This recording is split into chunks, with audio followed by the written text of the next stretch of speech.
Welcome to the LTA waiting room for the lower bracket of Split 1 conference play. Yep. That actually means it's do or die. So if you win, you stay. If you lose, you go home. Off. Oh You're my off. God. Just Absolutely. like that? Vacation. Just like that. Let's look at the bracket to explain why this is happening. We have the Split 1 format, 8-team, double elimination. We played the first round last week. We are now in the lower bracket. So Shopify and LYON are being playing where Emily's pointing, and Dig DSG is playing where I'm pointing right now. One goal, put up a fight, guys. You can't go 0-4. No, the goal is to win. Yeah, Yes. what? Look, I'm just saying, look. You think 1 and 4 would be like, yeah, mission accomplished, We're boys. gone. Right back to work. Right back home, wherever that may be. That would be unfortunate if you prep all off season long for this, your long debut or something, and you go smash in the first upper bracket and then smash in the bottom bracket. Yeah, tomorrow we'll be playing the upper bracket. The winner of both these series will advance to the America stage, which is going to be played at Riot Games Arena in Sao Paulo. They'll play a best-of-1 for seeding. So the important thing to note here is top 4 is ultimately all that matters, because that's where not only are you playing additional weeks, you're getting a flavor of international competition in the Americas level. So you're going to have the top 4 from the North playing the top 4 from the South.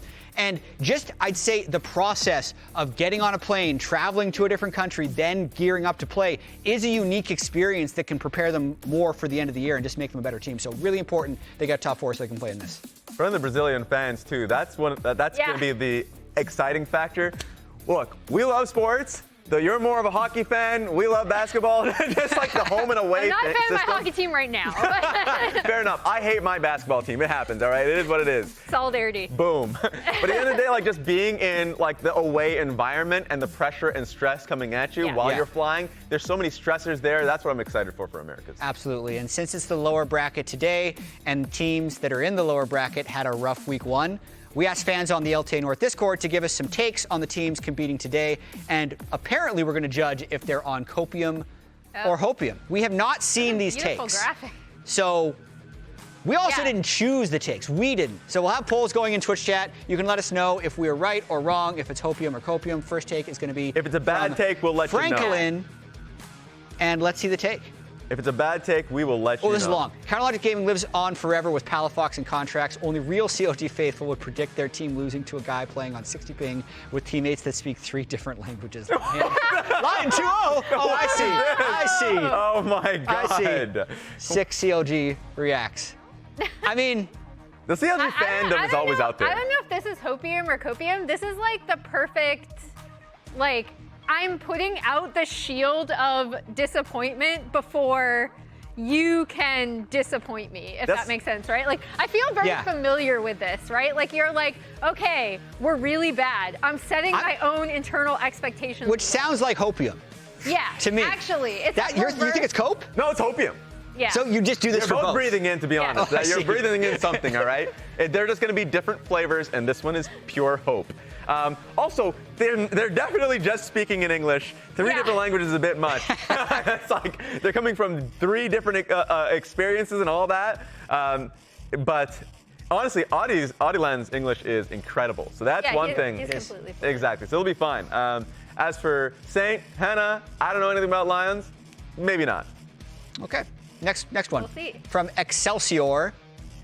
Real talk, Isles and Shaden are going to lose out in macro play to Huhi and XU. The DSG jungle support combo is the lifeblood of that team and can push Dig out of the game through pre-15 objectives. This is very logical. Yeah. We just have a 4th analyst sitting with us. Yeah, I was going to say, I don't know if this Well, yes. hopium.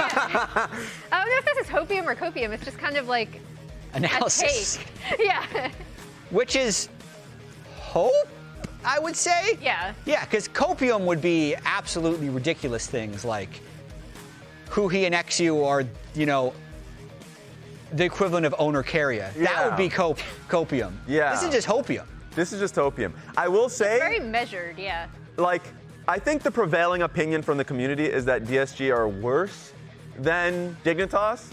I think people just believe Dignitas to be the better team, so they're coming at a more of a coping perspective, saying that Huhi and XU are actually better or smarter. And I think all of that just goes straight towards Huhi. There's so much faith in Huhi as a player and how smart he is, and how, of course, he didn't gel when he was on NRG, but prior to that, he had been in really good standing. So I actually am going from this is perhaps coping. I'm going coping angle because you're going against the grain. I also do want to point out that, like, lose out in macro play to Huhi and XU, fine. I agree that it's mainly Huhi focused. XU is really good at, like, really early rudimentary game plans, and then past that, I think he sometimes struggles. But the big thing here is pre-15, and they don't say who's going to win. That's true. They're leaving that one up to the gods. Fair enough, At the end of the day, they're saying that XU is the Rottweiler for Huhi. If Huhi points him in the direction, he's going in that direction. So we'll see if. That is XU what does Emily any of said. that. Good point, Emily. So Sonic X5040 has our next one from Discord. Okay, Shopify Rebellion is going to 2-0 Lion. This is long. Yeah, Fudge put Licorice in the trash, already improved. He is the superior sweets, because between Fudge and Licorice. Contractz is flipping on his switch and taking down the weakest jungle in the league. Audi. Palafaker is making his comeback to show up the language-gapped rookie mid laner. Oh my God. What does that Bvoy mean? is the GOAT and should hands down clap Hena. And Zeyzal, well, he's cool too, I guess. Surely better than an already uninspiring support playing remote from This is just coping fandom. This is Yeah, cope this is to coping the fandom. extreme. Yeah. This is absolutely cope. This is very cope. You need to relax. Yeah. That's an impressive Shopify fan, I have to say. They're getting They're them. already they're at coming this in early. level Yeah. after one defeat. Yeah. Yeah. They need to double down after losses. You can't, after this, you're going to see the legendary triple down if they were to lose. If you're this That's good, though. confident, I appreciate that. Yeah. you need That's to fandom at its finest. attach bets and stakes to a prediction like this. Oh, that's true, If you're Sonic. if you're going to come out this strong, because if you're wrong, what are you going to do? What are you going to do, Sonic? What are you going to do? Okay. Look, we're looking at that Discord channel after this. Talk. Yeah. You're going to get called out if you're wrong. Arsh says, I think Lion beats SR this weekend. When I talked to Licorice, he pointed out that they only had one real scrim block with the team before facing C9. Okay, Arsh actually did talk to him because he does. Oh, that's true. Oh, yeah. And they look pretty good. With that logic, they're going to be like 5 times stronger with 5x Okay. scrim practice against SR. And I if don't know we extend about that trend that. out by the time Brazil's over, Lion's going to be competing against Gen G. All right, it starts Cope, reasonable cope. and then just goes straight to cope. That was math, I guess. I mean, this is one of those things. Math is math. One real scrim block, because at one point, like, oh yeah, we only had a week, and then yeah. we heard him on comments being like 3 days of scrims. Apparently 3 days of scrims is only one real Yeah. scrim block. It's fake scrim. Actually, I never even picked up the game before yesterday. Like, what are we going to do next? Yeah, this is the coping to the Yeah. nth degree. Arsh, Okay. I appreciate the cope, though. I was gonna say I appreciate that it just gets exponentially more cope as it goes on. Yeah. Good. Beautiful. Lion looked good considering they have never played League of Legends before that day. I know. Yeah, Wow. it's I'm incredible. so impressed. Pretty Yeah. shocking. Yeah. And Next they also one. just had a cardboard cutout sitting there. Yeah. So, if you're basically playing at Amazing. 4v5, congratulations. I like the simplicity of this. Castle, not 2200 LP. Surdy, 2200 LP. I guess it's just that simple. It's that simple. Do we need to say anything else? I think that's It's not- hopium. It's not hope or cope. It's just facts, I guess. I guess that's just what it is. Real talk about Castle and Surdy, though. Yeah. Yeah. They both looked pretty good last week. They did. Surdy had some bad starts, which you could kind of blame on him, but I felt like that was more a team thing. Yeah. And then his actual team fighting and the way he stayed in games, to me, was really impressive. Agreed. I'm really impressed with Castle. Because you guys already know. But I came into the You were year. the biggest Castle hater. I wasn't hating. I came into the year, I saw his VODs, they saw something different. I was like, I'm not impressed. And then immediately that year on IMT was clearly the best performing player.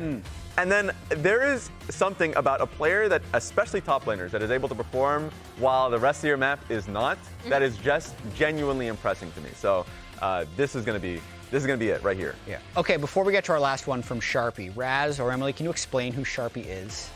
God, look, I was just the talking about number one IMT. IMT fan. They love IMT, and I think that I've now transitioned and moved on to DSG. I think Okay. Okay. if they were trying to Yeah. sell their fandom. It was like, hey, right. IMT's gone. Who else want me? This one's from Sharpie. I want don't know me? what we're going to see.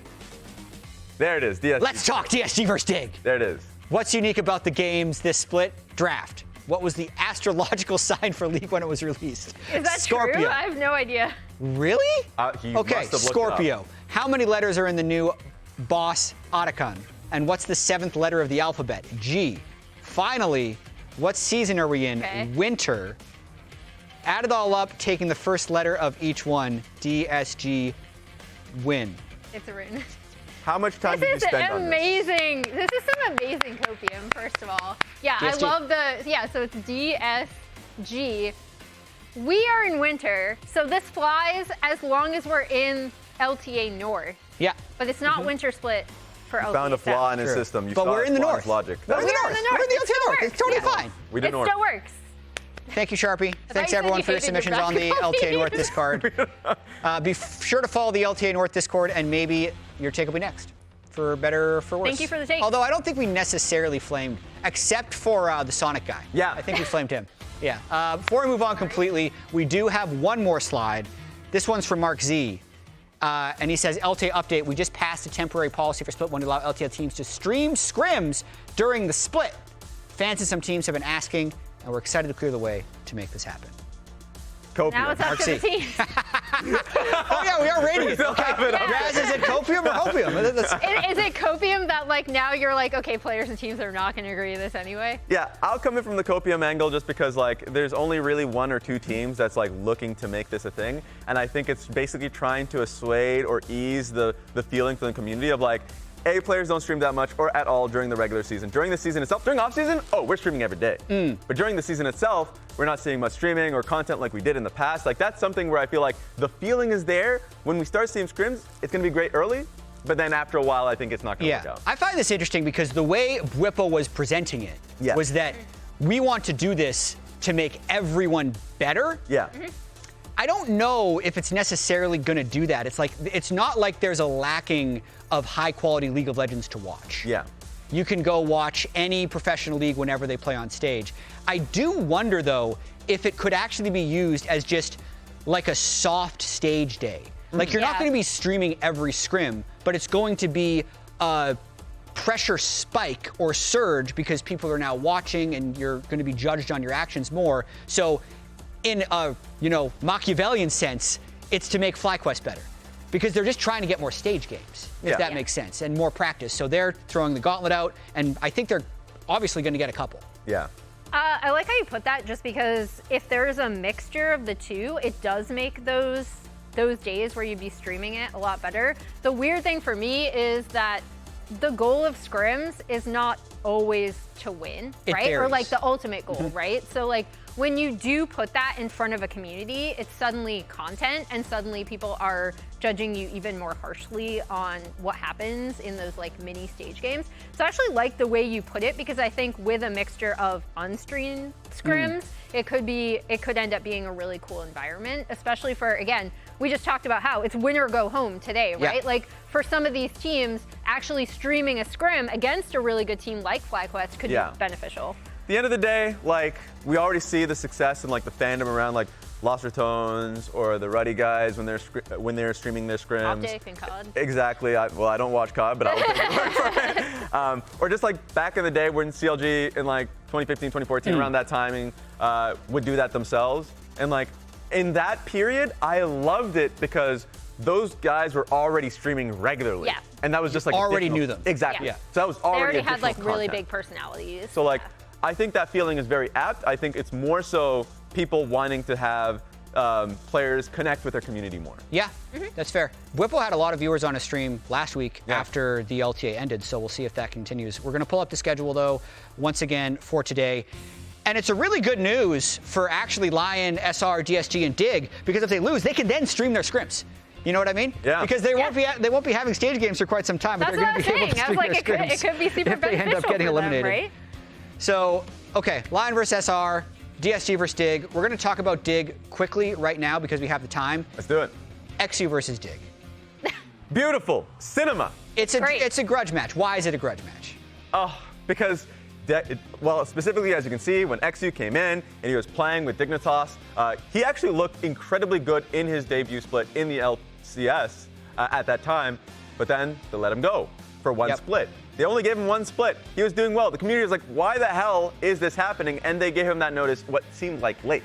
Yeah, and this was like that initial roster. We've talked about how XU was kind of an early game engine for them, right? Like, and the pre-15 part, it was typically him pathing down to bot side, setting up the team. And this was, I remember the community backlash on this as well, right? Yeah. Because even though the Dig team that came in, Dig season, they're really fun, they were really well-known players, a lot of people were curious to see how XU specifically and that team would have developed. Yeah, and I already said my piece, but then even reading the tweet reminded you. Yes, being reassured that you're going to be on the team, like already going to be starting scrims very soon, and then the decision. So obviously he's going to be upset, and it's always that first match that you go up against that former team of yours that you want to prove them wrong. And you know the saying that time heals all wounds? It doesn't always. Not true in this case. So XU, he's still salty and has not missed an opportunity to take shots at Dig. I'm really excited that I'm on a real team now. No longer on Dignitas. Respect. I like you know, we're like Dignitas, but better in every way. So Yeah, come on, chill. we got the same colors, but like just nicer fit, nicer everything. Yeah, like who can argue that our fits are not as good? And you guys can get the fits at disguise.gg. I like Sturdy just standing there being like, dude, I'm new here. Sniper's like, oh, chill, come on. Sniper saying chill. That was hilarious. That was during our draw show. So also, it is a different Dig than we saw last week. They were playing with Lyra, a guy who hadn't played on stage in years and years, but they're going to have Shaden, who is the player that they've been wanting to practice with. It's the player that Sturdy played with on FlyQuest Challengers in the NACL Spring. They won the championship. It is good for this team that they have Shaden this week. Yeah, and it's important to note that these two players actually did want to play together because of that prior history. So we'll see if that ends up helping out Dignitas as they take on DSG today. Maybe we'll see differences in Shaden's pathing. Obviously, you pointed out Lyra had not played a professional stage game in a really, really long time. Yeah. So I think he did admirably, but now having their actual starting jungler, we'll see how much of a difference that makes. And Shaden will absolutely give direction. When he was playing in NACL, he was the best jungler there. I mean, I guess Yuji was another one, but like he was somebody that has consistently been an incredibly strong carry jungler as well. So like we've seen him when he was in NACL. We also saw him when he was on EG, when he was in LCS at that time. So like overall, Shaden is going to be an exponentially stronger player than Lyra is and will make this team look much better. And Sturdy already looked pretty good last week. So I do want to talk about his debut because Dignitas pulled Team Liquid in the first round, which is a really tough team to go up against in your first game, especially when Impact is the reigning MVP and TL was so good at shutting down enemy top laners. I'd say in these games, Sturdy actually did get shut down early, but then was so capable at staying with it and having really big performances in team fights. First time on the Rumble, second game on the Aurora, was still very effective considering the team was in such bad situations in those games. Yeah, I was really impressed with what he was able to do, especially since like in that first game in particular, the lane swap happened, he blows Flash because they catch him out on that ward, gets completely starved, has to split time because they pull the Senna up into that lane as well, has to split XP rather, and comes back in these team fights and looks really, really good. So even though they didn't win, I actually thought it was a great debut for Sturdy specifically, and he kind of proved exactly why people have wanted to see him in the LCS for so long. Especially when you're seeing lane swaps every game, it's very difficult for a top lane to make their impact like felt in a game, right? To be able to impact winning in a major way when you're in a deficit. Sturdy did that and then some. Like that solo kill that he had on Umpty when they were like in mid game on the Rumble. I was like, wow, he actually just instantly won a fight for their team because he was able to catch Umpty early. So like, I think I was more than surprised and really happy to see his performance individually versus TL last week. Yeah, Castle also was pretty good for DSG. So he hasn't had the best LCS record last year, still doesn't have the best LTA record so far this year, but individually he's been performing pretty well. So yes, XU did end up pathing towards him, but it's because he put his lanes in winning situations in the first place. So they were able to target Sniper this first Jayce game in particular, Raz. Yeah, he's just been finding solo kills on Sniper and then having great team fights. And even though if you were to look at his win rate, yes, he's been on bad teams and he's been here in the LTA, but if you talk to other top laners, their opinion of Castle is completely different in that he is one of the best top laners here. So like, this is definitely going to be a great matchup of this series. I think both junglers should path top. Hopefully, no lane swaps. Hopefully, carry tops. We get to see like maybe the Jayce or Camille or something that both of them are really good at. But you know, that's me coping. to extend the last segment.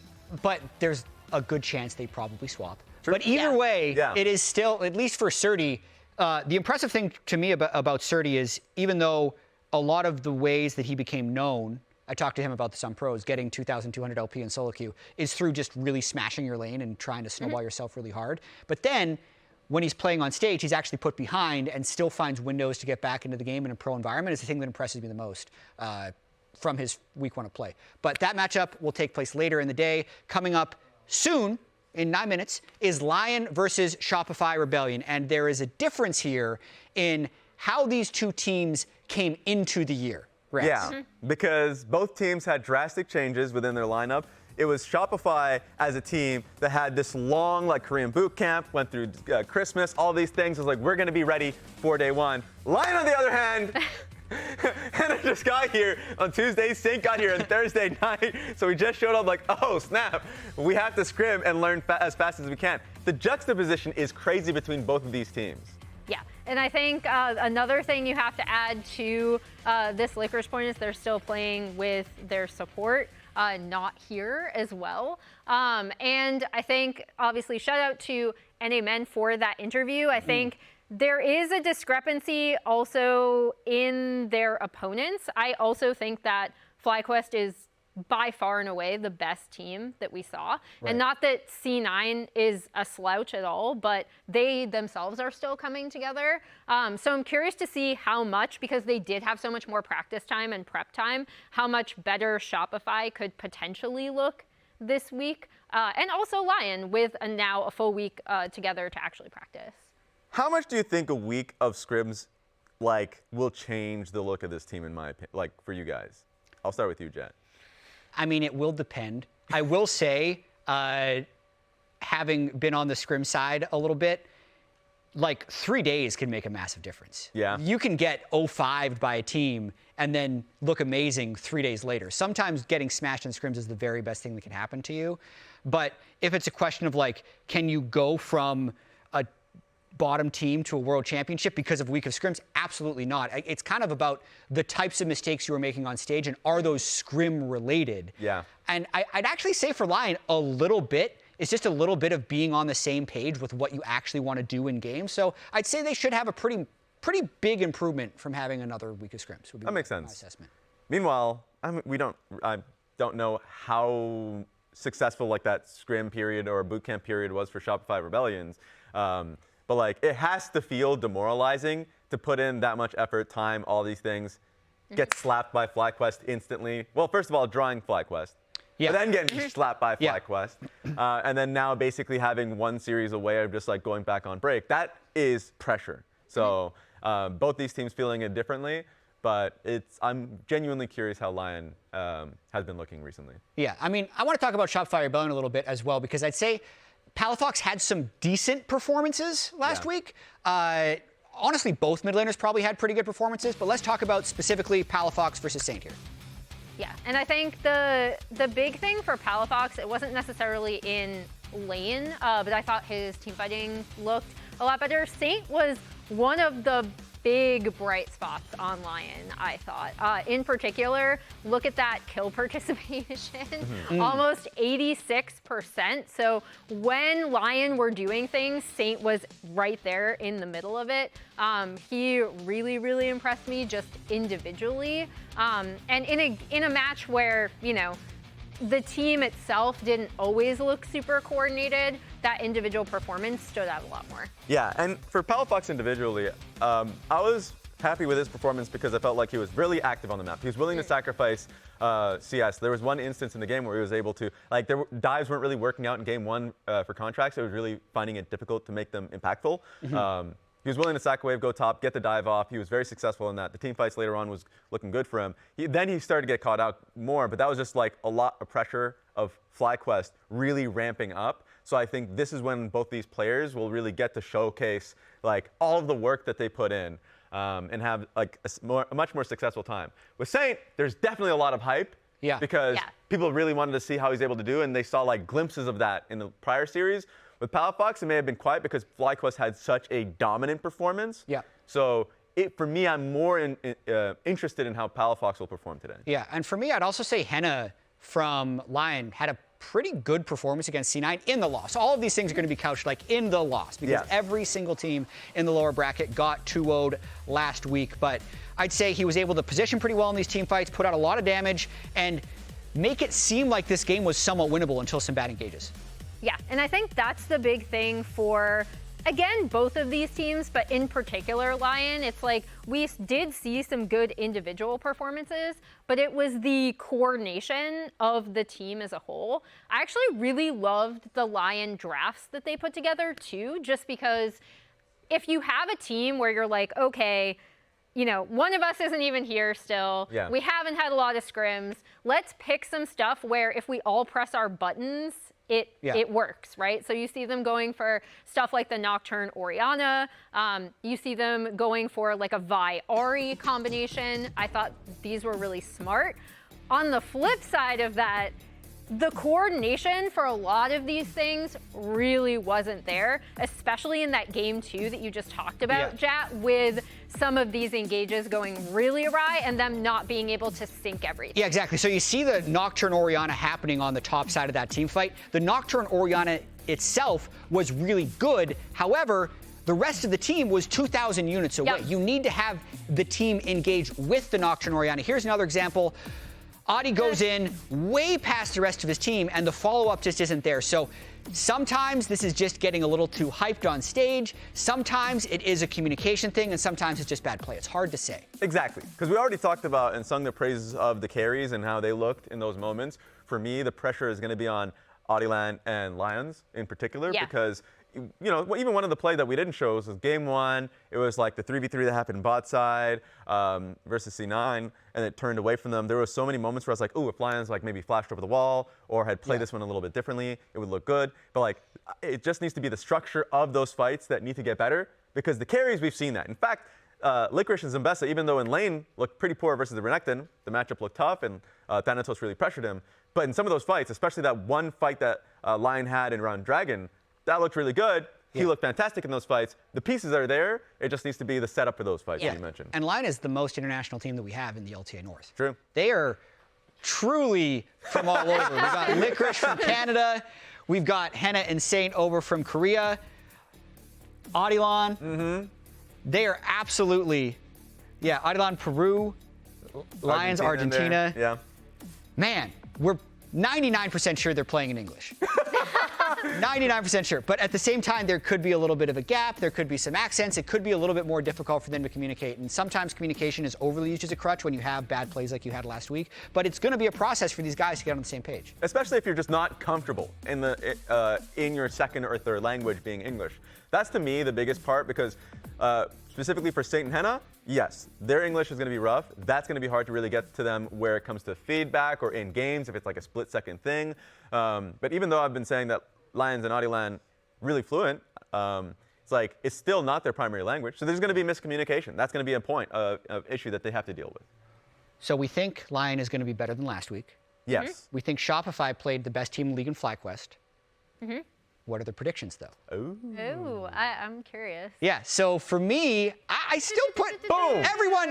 Okay, I did 2-0 for Shopify. I did 2-1. I did 2-0 too. Mainly because I try to not overreact too much from week 1. Yeah. And usually in week 2, I will stick to whatever I thought the team strength was in week 1. And then later on, I'll start to truly adjust, because I think week 1 can have so many unique confounding variables. And I think Shopify, the quality of that roster, should be able to get them through.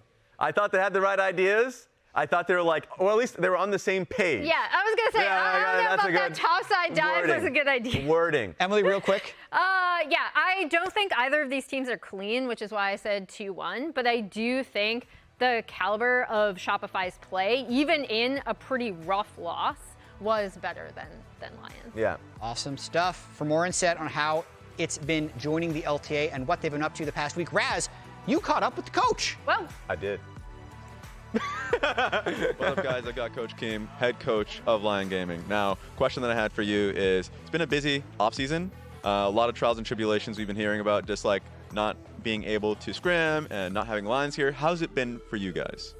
I mean, it was like a little bit tough, of course, because we are playing like with our support remotely. So I mean, it's tough, but we used to deal with this kind of situation. So, I mean, for this week, we feel like confident. We play like 5 more times than scrims, so it's good. I mean, we feel great for this week. That's awesome. What are your because you already talked about it, what are your expectations? Because at least us in North America, we got we got recognized to you about like how dominant you guys are in LA, and then you smash 100 Thieves at play-in. So like, what are you hoping for coming into the LTA? Yeah, I mean, it's awesome to like be here. I'm so happy to be here, but of course the expectation for us is like at least top 4. As everyone know, like we are dealing with visa issues and things like that. So I think it's hard, but we feel confident for this tournament. The team vibes are like, okay, they are joking like to each other. I mean, it's great. So we feel confident, and I think we can do it. Sweet, appreciate that. Thank you again. Good luck for today. All right, let's start the show.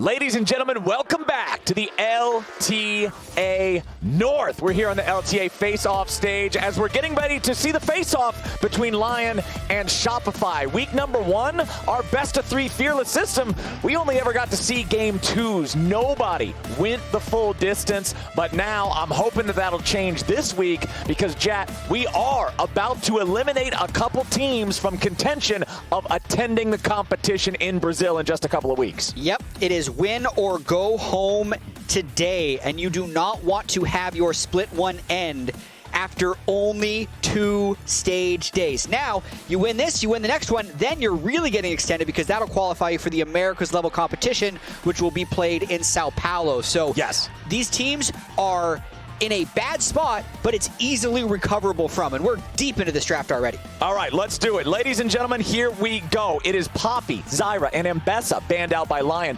Shopify responding with that perma-ban responsibility of Skarner on the red side, alongside the Kalista and the Varus. Cassante, first pick over for LYON. The response from Shopify, locking in the Jayce, which flexes very well either solo lane and the Corki. Absolutely. Corki could still go bot, so they have a little bit of a double flex for Shopify already, but if I had to guess, I'd say Fudge will probably play that Grasp Jayce up into the Cassante top lane. Yeah. Also, back on the other side, LYON, very quick with their next rotation as well, picking up the Ezreal. The Pantheon, too. This is something that we're seeing more and more of recently. Core JJ has been playing a lot of it in support and solo queue recently. We saw TL break that out just last week in the support role.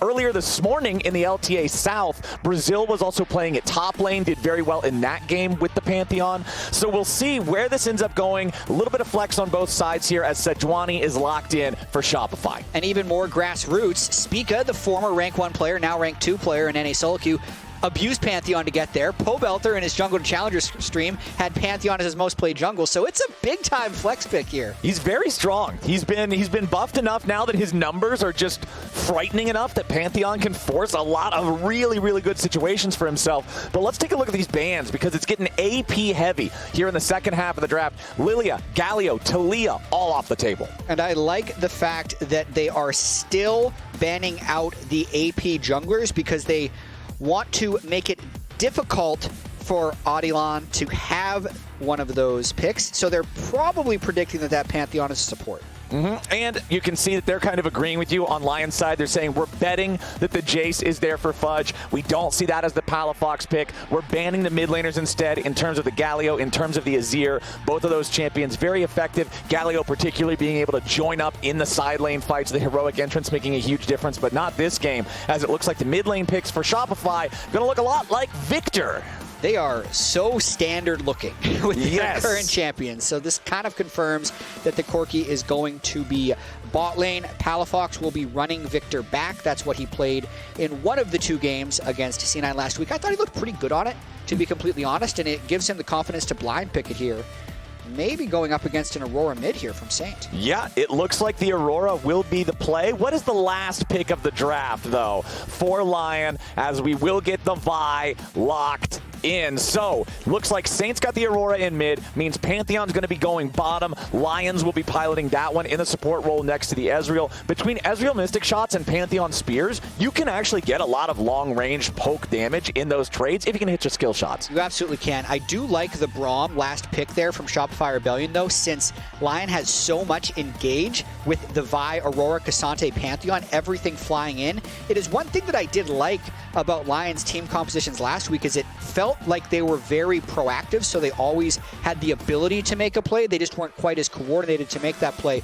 But to be completely honest, diving into Viktor Braum late game sometimes can be very difficult. So I like that Shopify has a little bit of a counter-engage comp here. Exactly. You've got the wall from Braum. You've got the gravity well from Viktor. Makes it just so difficult if you're not all on that same page. But I do have to agree with you, because I feel like especially when you're looking at teams both starting off this week winless, as we're talking about, week number 1, both going 0-2. When you're looking at teams that are in the lower parts of the standings and sometimes even in the middle of the standings, it's all about, can you just have that trigger pull? Can you go in and say, we need to fight now? Because if you don't have enough engage mechanisms, if you don't have enough go buttons, they stall out, right? So I love seeing engage opportunities. I love seeing something like a Vi where you just point and click, go. Yeah. Even if last week they point and clicked go to the lower bracket with some of the Vi guys. We want to go the opposite direction. It's a really tricky thing when you're in these high pressure situations with this little amount of practice as a team. LYON only having a couple scrim blocks last week into having a full week of scrims this week. A lot of times when you're not playing well, sometimes a solution can actually be to pick more passive scaling, let yourself get strong, and almost feel like you're winning the game automatically. But that is the opposite of what LYON is doing. They are just going to continue with what they were trying to pull off last week, and I appreciate the commitment because I think it'll give us a more exciting game.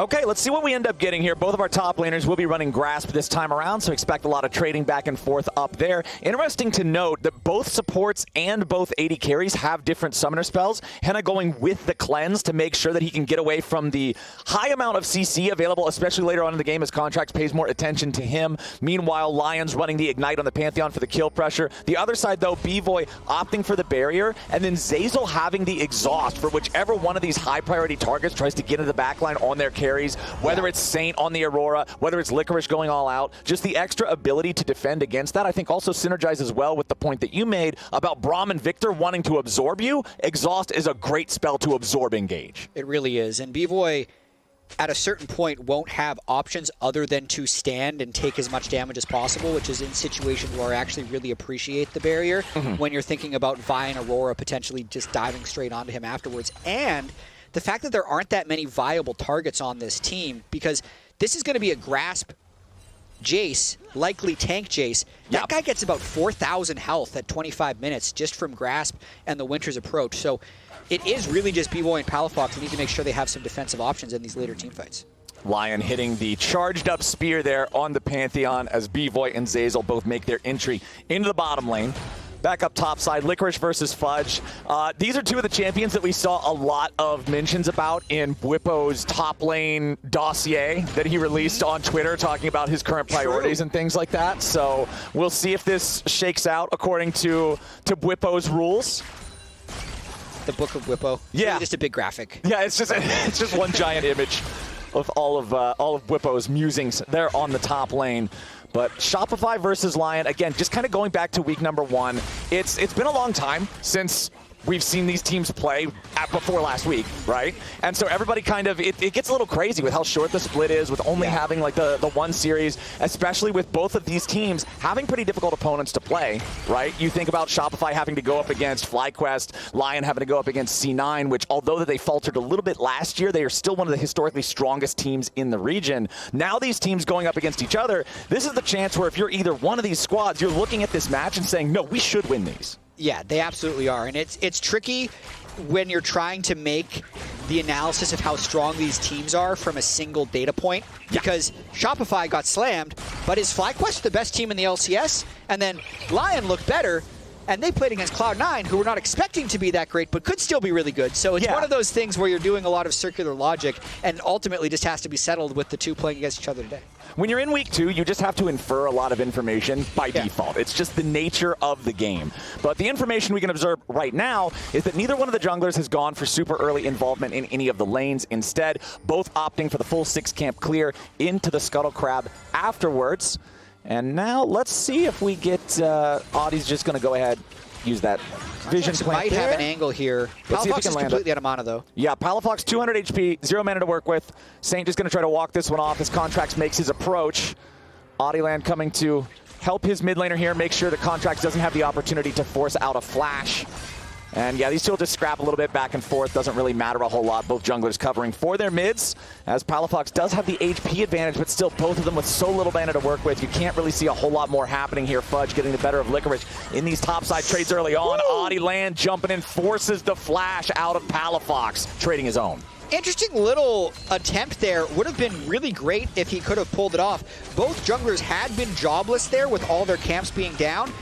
It's going to cost Bvoy a little bit of tempo here, seeing as he's like maybe 5 seconds later on the Gromp. But I think that's worth it if you're trying to get Saint going on this game as Aurora to get the flash off of Palafox this early. Especially since, you know, both of our mid laners already level 4. Hold on, down here in the bottom lane. Bvoy and Zeyzal both in a little bit of danger. Lyonz going to get another spear in there. Bvoy with a barrier trying to block the spear, but it doesn't do a whole lot. Contractz wanting to go in with a flash of his own, but it's a little bit overzealous. Not really sure what Contractz is looking for there. Lyonz charging up another spear, tosses that one in there. Low health bars across the board on Shopify down here. Contractz, this is what we were talking about earlier, Jatt, not being on the same page. He flashes in there, but there's no follow-up behind him. Nice use of the Unbreakable there from Zeyzal to block yet another spear from Lyonz. I think that was just a poor play by Contractz. It's one thing to not be on the same page. It's another thing of whether or not Shopify actually had health or mana to do anything. So I think I've definitely been there as a jungler where we've all been there. That fight bottom pulled him off his Gromp. So he was delayed on his full clear. He's thinking, if I'm going to spend the time to come down here, I'm going to make it count. Yeah. So he went in. I think he wasn't even trying to kill. He was just hoping to get some summoners off of Hena's Ezreal, which ultimately he did as Hena flashed forward to try and kill him. But it was an overextension by Contractz. I think he's lucky to get out of there without a death. Yeah, that's a little bit of a tough one. We really want to see better decision-making, I would say. Roll the dice a little better. Yeah, exactly. See if we can get the double digits there on the D20. But meanwhile, Shopify is going to send Bvoy and Zeyzal both towards the mid lane now. Saint level 6 here on the Aurora. Palafox still level 5 on his Viktor, just now hitting the ulti point now. What I was going to say before we got that scrap bottom is, hold on, okay, not quite going to get the stun. I like the fact that they've traded the flash from Audie for the flash for Palafox. And that's still down for about half the cooldown now at their level 6s with Saint on the Aurora. Should be easy to set up for a return play, but Contractz going after the first set of grubs. Yeah, but also because the flash was burned mid allows Saint's Aurora to make a move down bottom lane. Because they know grubs is being taken, and because Lyonz' Pantheon didn't move, they've basically stopped Bvoy from approaching this turret. He's about a level down. It is just going to be a straight trade, but on top of that trade is a large amount of experience denial from the bottom lane. So I think LYON comes out a little bit on top with that move, which I like to see. And also, when we go back to considering Contractz and the play that he made bottom, trying to force summoner spells from bottom lane, ultimately getting the flash from Hena, like you said. Hena's Ezreal. He has flash on a 30-second cooldown. You can see right there where he was playing super aggressively. And no just jumped back up the wall. This is what I was talking about. This is why you get Palafox's flash. It's just so easy to make the return trip, and it's first blood for LYON. That was just a really nice overall sequence, because that was set up from the flash being burned, but I think more directly set up by the Grub for Drake trade. They knew that they were denying Braum and Corki so much they could see Braum on the map, so it was a it was a safe gank as well. It's something you're very willing to commit to because there's no way that Shopify can counter that, and it pays off with that first blood. The only bad thing is that it went to Pantheon. Yeah, but hey, Pantheon's one of those supports where I feel like if you can get him ahead of the curve of the game, he can feel significantly more impactful than something. Like if Alistar's ahead of the curve of the game, he's still just Alistar. He's invulnerable when his ult's on. You can kill him when it's off. He's still Alistar. But Pantheon can really make a difference more so with the money, I feel like. Especially because he's going Heartsteel. Yeah. So it's actually one of those things where I'd be willing to give the Pantheon a little bit of CS down bottom lane early. Just like not a bunch, but you can sneak a minion here or there if it gets your Heartsteel earlier, because I think that'll actually pay off for more gold later. So I take it back. Everything about that gank was good. You're okay with it? Okay. Yeah. Okay. It's 5 stars for the gank for Lion early on. Lyonz himself, you can see he's got that Grand Starfall ready to cast. This can create so many opportunities in itself. Palafox still with a little bit of time left on that flash cooldown as well. You got to be mindful of it. He's got to be so careful if he steps up here in this mid lane. Pantheon is going to show back up in the bottom lane now, so he's not going to have to worry about that as much. But still a nice little gold lead for Lion here early. 1-1 on those objectives like we were already talking about. So nothing really to run away with the game in the first 9 minutes, but I'm liking what I'm seeing from Lion. I think they're looking as aggressive as they did last week, but a little bit more coordinated. So yeah, on track. 2 thumbs up so far. I do think the game is going to be a little bit slow right now, with both objectives still being on 1 or 2 minute timers. And someone we haven't talked that much about this game, just to make sure nothing's happening, is Fudge's Jayce top. So he's got a decent advantage early on against Licorice.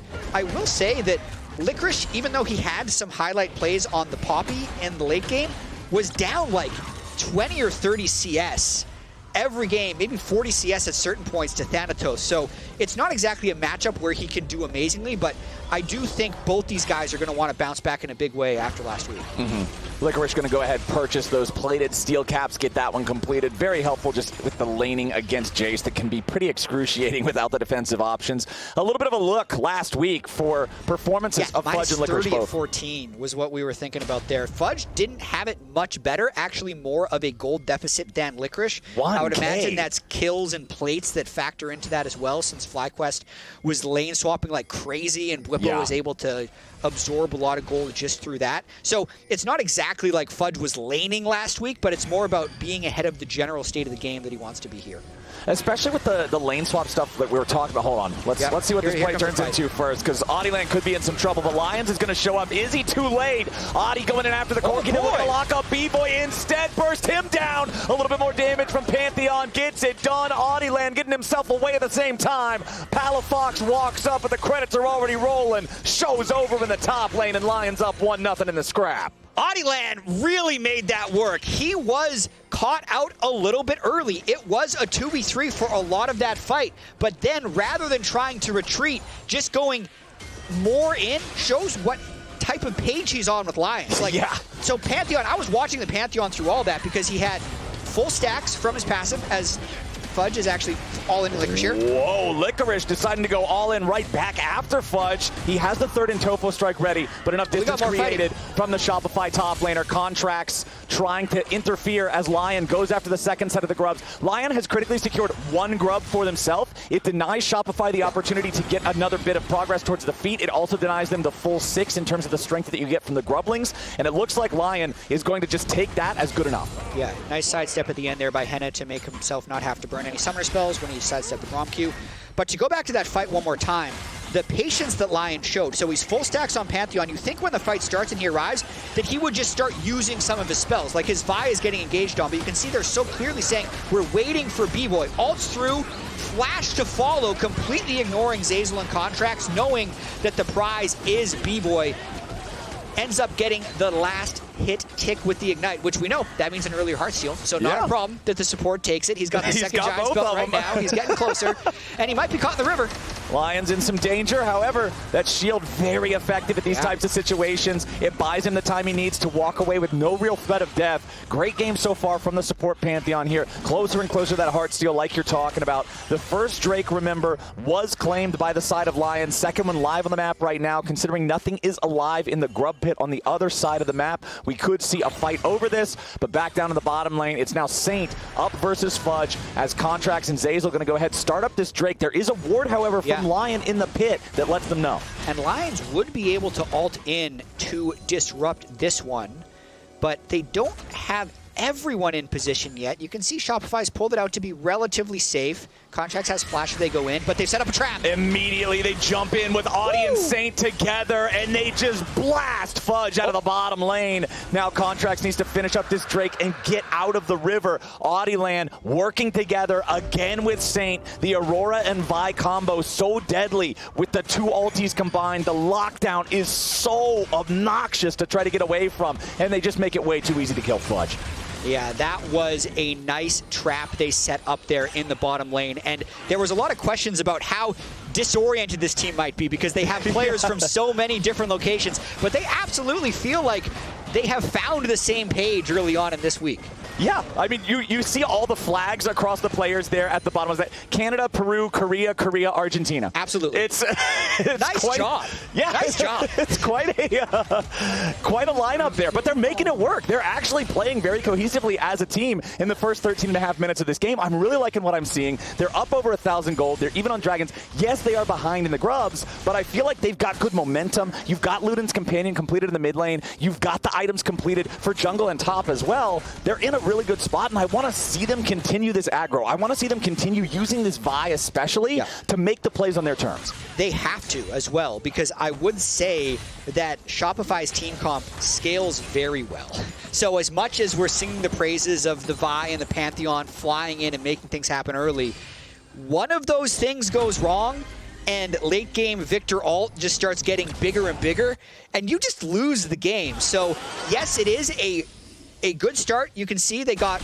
some decent plate gold as well. They're well on their way to getting feats of strength, which should give them a boot bonus if they can just kill that bot turret, since they already had the first 3 kills. But Shopify just needs one good play to get back in the game, and it might be this. Yeah, Licorice in some danger right now, but nice use of the footwork there at the very end. Make sure he goes down towards the minion wave instead of straight away from the Jayce. Means he dodges that last accelerated shock blast. Licorice spins the flash, but he stays alive critically as Contractz and Fudge won't get the kill there. But this should be first turret of the game. No, it goes over the other direction, and that means that feats belong to Lion. They got the first 3 kills, they got the first turret, and they're going to take the bonus boots. That'll be really nice for them. Just a little bit of extra move speed for everyone, as well as the option to have the upgraded boots later in the game, especially when they are on one of these full engaged team comps. Being able to get that little bit of extra engage range can actually be pretty important. I do want to quickly call your attention, though, to this Grasp Jayce that we've been seeing so much of. Okay. He already has 2,933 health.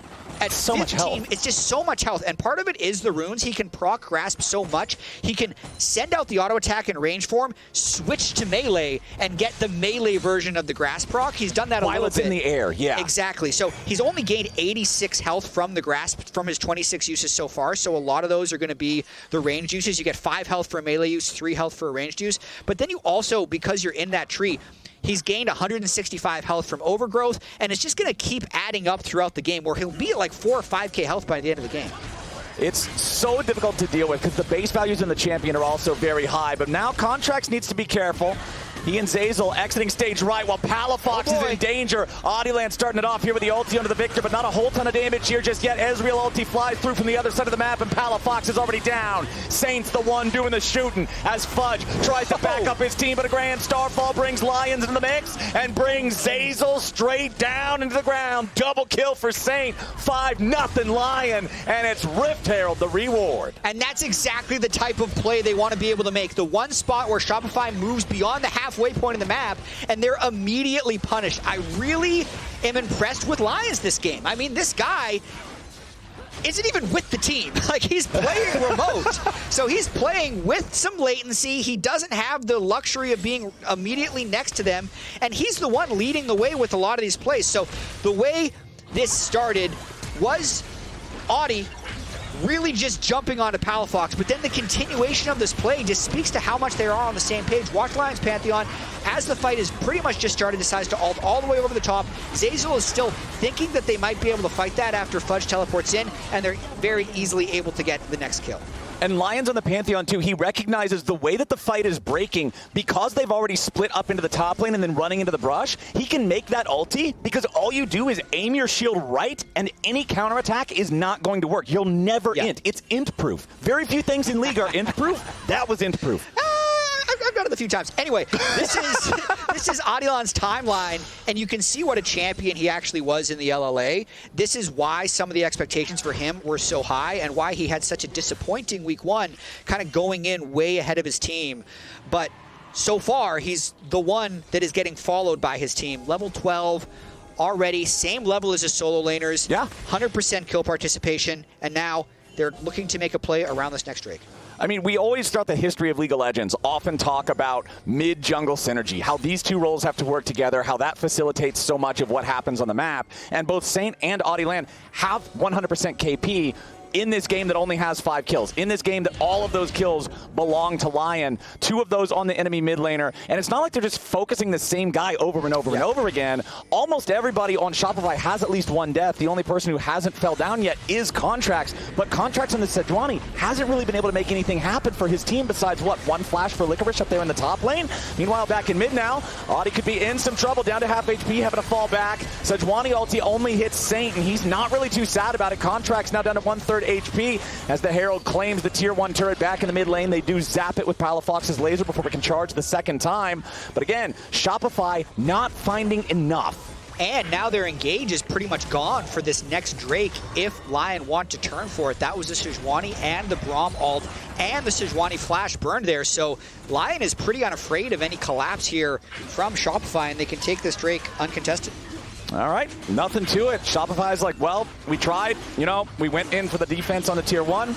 Got to just let this go now. So that will be a 2-1 Drake lead for the side of LYON. 5-0 kill lead, 2-1 turret lead, 3,000 gold lead. Yeah. Every single lead in the game belongs to LYON. If it keeps going this way, it will feel a lot like a stop. But these are the games that are always a little strange for me to watch, where I know that Braum, Corki, Jayce, Viktor scaling is really high. You have the stopwatch being completed already from the Viktor.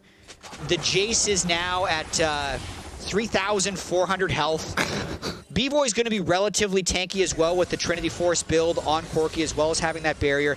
Like, they are going to be a hard team to continue to dive on top of. So I do feel like Shopify kind of just needs one good fight, and they might be able to turn it back. But Voracious Otacon makes it 2 good fights, because if you get the good fight against Voracious Otacon, that little 200 gold per person and loss of tempo isn't going to be enough. He's so strong, man. That that objective is so strong. But yeah, we do have, not only do we have second items starting to come online in a couple of different roles, but worth noting that we have 3 separate tiers that are all about to evolve. Fudge is about to get his fully stacked Fimbulwinter. You already have the tier at 360 for Hena on the Ezreal. He just needs to buy the rest of the components for the Muramana. And then Bvoy, kind of the worst of both worlds, still needs the rest of the pieces and the last bit of the tier, but they're all going to be hitting those big stacked up spikes here very soon, as Saint will be left with the tier 1 turret up here in the top side. Licorice defending the tier 1 of LYON from Fudge in the bottom lane at the same time. Licorice still down that 30 CS, kind of in line with what you were setting the expectation for based on his week 1. The Cassante into the Jayce. Obviously, you expect the Jayce to run the lane, but it's Shopify going after the Otacon first. I don't love it, but we'll see if it pays off, because Saint can teleport down, and you can see Vi and Ezreal approaching from the jungle as well. I feel like Shopify is going to be in a little bit of trouble here. Yeah, they're not exactly doing this super fast. You're seeing the teleports start to come in. Palafox making his way down into the fight. Licorice has already gone all out. Lyonz and Hena are both nearby. Otacon's still got 7,000 HP. Okay. It's not like he's bleeding out on the floor. Oddielan and Saint coming around from the flank as well. Audie deciding he wants the full pincer assault as Lyonz goes in for the Grand Starfall, and Audie's into the back line, but he's got to be careful. There's no kills just yet. True Shot Barrage over the top, but Oddielan is the first to die. Palafox getting away after the stasis. Saint needs more damage, but he can't find it. Palafox barely hobbling out. It's another shutdown back over to Bvoy. This time Fudge wants in. Hena wants out. Licorice goes in, and Fudge stays fighting. Finally drops. Shutdown credit back over to him. It is a bloodbath both ways, as it's 3 dead bodies on both sides. And weirdly enough, that's a great outcome for Shopify, because they're the ones that got the bounties, and they're the ones that I feel like were in the most precarious situation there, but they kept betting for LYON to make the right engage on it, and I'll have to see it again, but I don't think Oddielan's engage was right. I think he missed his flash Q when he was trying to land the big wombo, and the follow-up was just a little bit delayed from the rest of LYON, which let enough damage fly through from Corki and Viktor to make that close. And they're kind of going to run it right back to Oddielan and do this again. Yeah, it felt a little haphazard there from Audie and Saint, because you could tell they were doing the pincer attack. It looked like they were initially going to regroup with the team, but then they make the call for the full pincer commit, but it just wasn't all the way coordinated. Lyonz tries to jump in there for the stun, but Zeyzal can immediately retreat to Contractz, get himself a little bit of a safer position. Licorice finds Bvoy, but I don't know if he wants to go any closer than this. Tanking up a little bit of poke here. Third and Tofo strike, not going to hit a knockback on anyone. It's such a tricky objective to start because it shreds you so much. So they're just fighting over the territory right now, but not landing very effective poke on either team. And now it's LYON that has more control of the river. We'll have to see if they start it up because they don't have enough control to stop the entrances. Oh, Lyonz tried to flash to go in for the Pantheon stun on Fudge. He doesn't have the range, but they have the buy instead. Audielan setting it up, and Fudge is already down. Now Licorice going in after Bvoy, looking to take the Corki out with them. Saint says, no problem, man, and just like that, 2 catches for LYON. This should be free Otacon. LYON is a lot happier about this. Shopify Rebellion got tricked a little bit there, trying to retake control of the river, but not staying grouped up. You kind of need to pick when you're behind, whether you're going to fully commit to a mid or a bot priority in order to move into the river. They had Fudge pushing mid, and they had Bvoy kind of randomly in the jungle. They tried to shoot the gap. And because there's so many tools for LYON to engage, they just kind of engaged on both of them, one after the other. So nicely done there by LYON to clean up the scraps there that Shopify are presenting. I hope we get to take a look at the start of the replay there from Lyonz, because the Pantheon wanted to flash W the Jayce to immediately lock him up, just barely didn't have the range. So it looks like a real blunder, but then Oddielan can close the distance. The Vi sets it up with the ulti. Pantheon follows. Let's take another look right here. And we keep talking about how much health Jayce has. He has the health, but it goes away really quick. I mean, Hena, he has the transformed Manamune at this point. He's able to dump out the damage. The Heartsteel proc goes off, so Pantheon's strong. And at the same time, Licorice and Saint will just maul Bvoy. Bvoy was slowly moving through the river when the fight was already over, and that was just one of those things where you get sucked into your teammate being in a fight thinking you might be able to turn it around, and you just make it worse. Yeah, Licorice locks him up with the Cassante, with the Iceborne, putting those slow fields on you. Yeah. And then as soon as it looks like, oh, maybe he finally doesn't have anything left in the tank, Saint shows up, goes between worlds, and then remember that the weirding is an 80% slow. Weirding is really strong slowing, so there's just no way to ever get out of that there for the Corki. Nicely done from LYON. Now they've got the Voracious Otacon with the 5,000 gold lead. I feel like if you're Shopify, you're just praying for a mistake now. Yeah, they use the first half of the buff just to reset and take the Drake.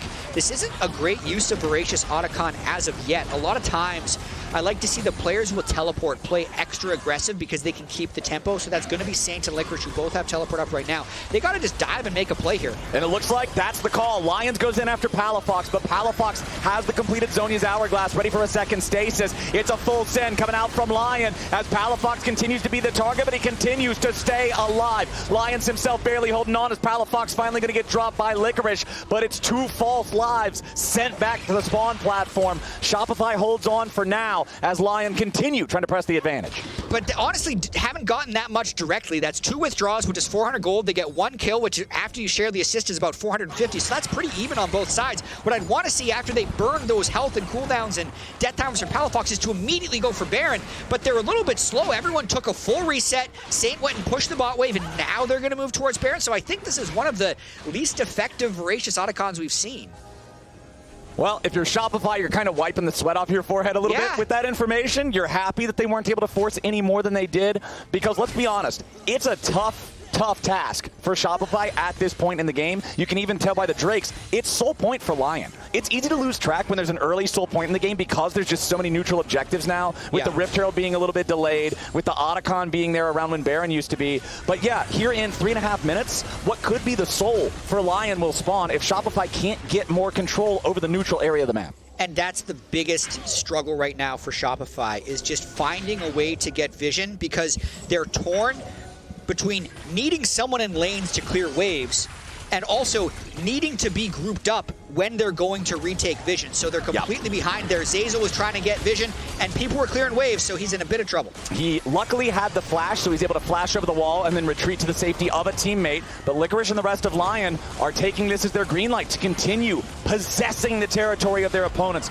forcing them back, and using the opportunity that they've created with that space to push damage onto the top lane tier 2. They get about 1/3 of the HP on that one down, and Shopify is just struggling to maintain control over their own territory in the face of this 5,500 gold deficit. Yeah, they're in a very difficult holding pattern right now. It looks like they've been able to withstand the original thing, and Contractz, he's going for it because he's hoping that they recall, and they actually have. Yeah, it's a full send after Lyonz. The Pantheon, he's annoying, he's hard to kill, but not when you have everybody there to beat him down. Second death of the game for the Lyonz support. So nice pick there from Shopify, but the question then becomes, what does it get you? What do you earn from this? And so far, it's just 300 gold. Yeah, I think it's just going to be the gold because they used a lot there, and it's not like they're necessarily stronger 5v4, but it might be the best chance they get.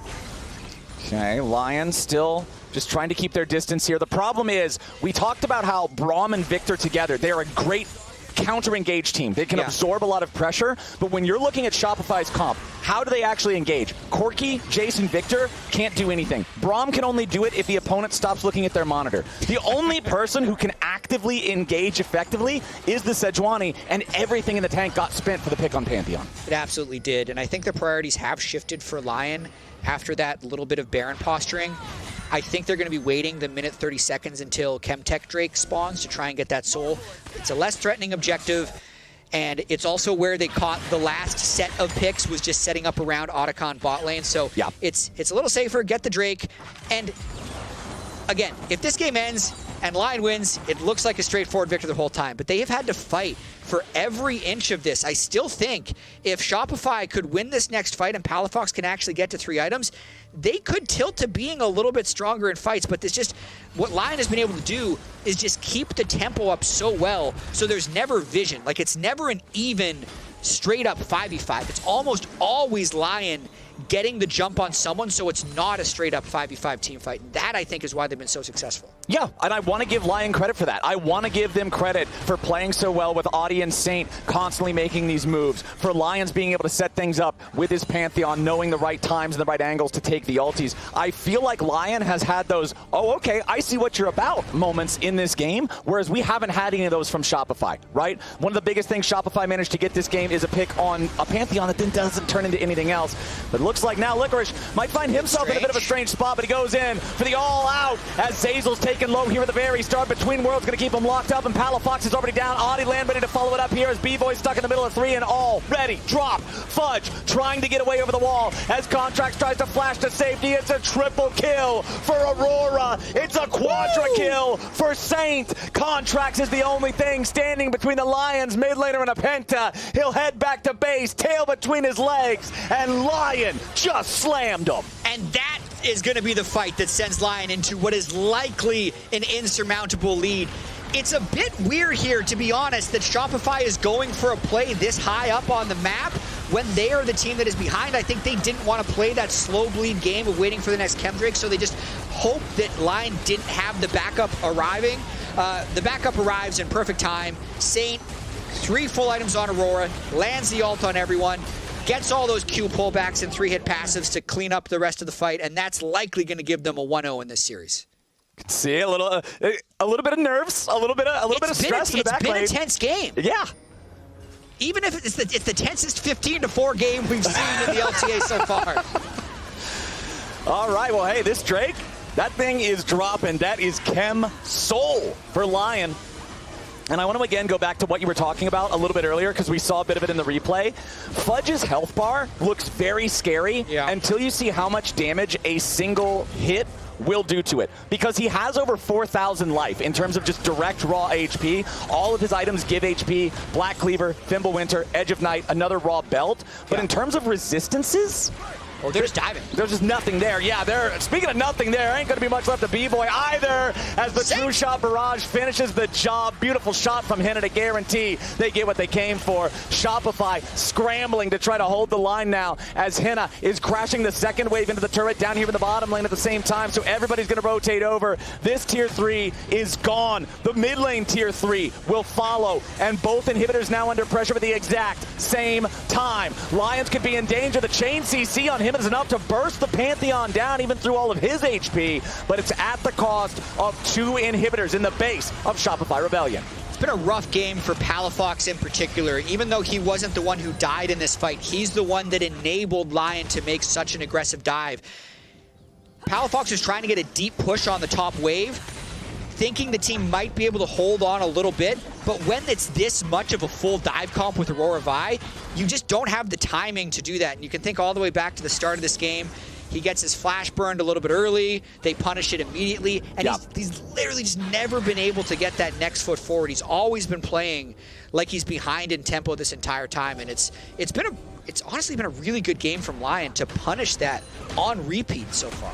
And you can tell that they are focusing him. You can tell that he's aware of that because look at his build. He just completed Void Staff, but before that it was a very vegan Viktor. The triple V. Zonia's second is pretty rough. The very vegan Viktor. It's Seraphs into the Zonia's, very defensive itemization. Not saying that it's bad in particular, but saying that you're never going to be the cannon. You're never going to be the guy that wipes the enemy team off the map. Yes, you're good at baiting them into bad engages, but man, they're 12,000 gold ahead. I don't think there's such thing as a bad engage now. I know.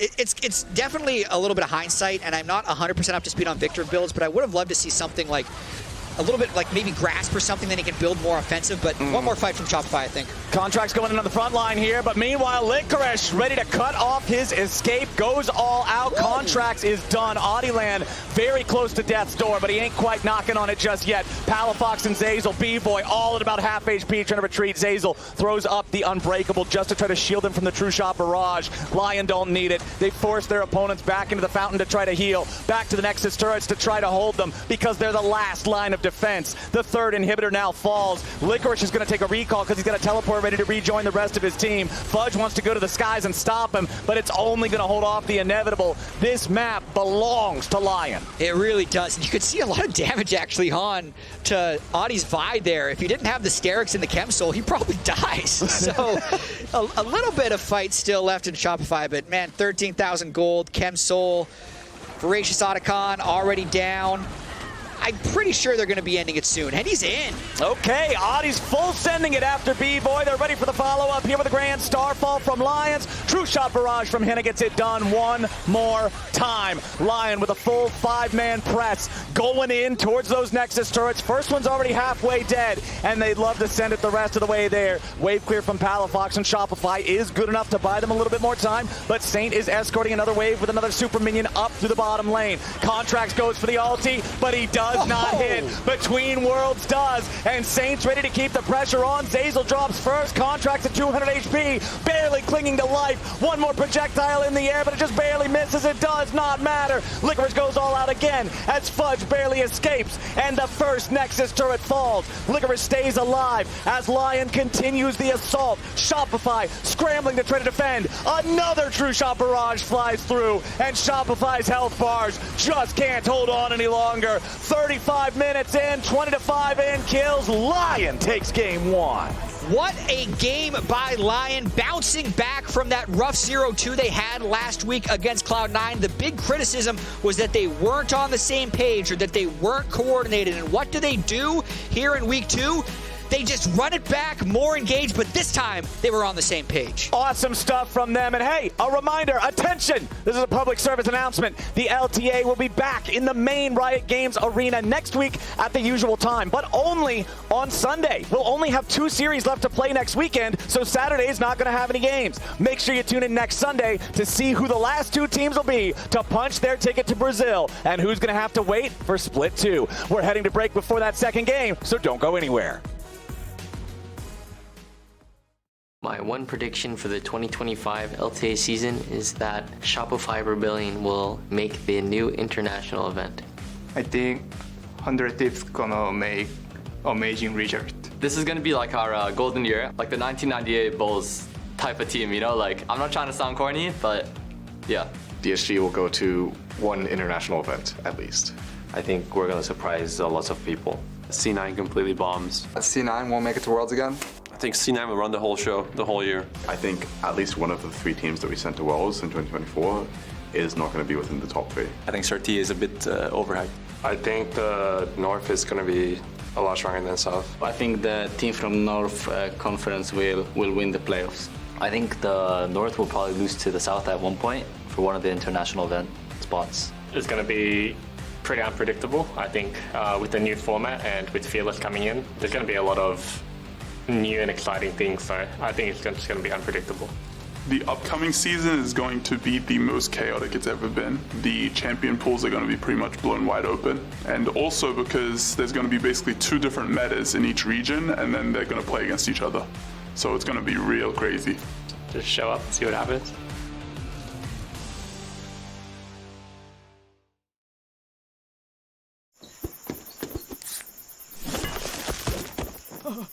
Red Bull gives you wings.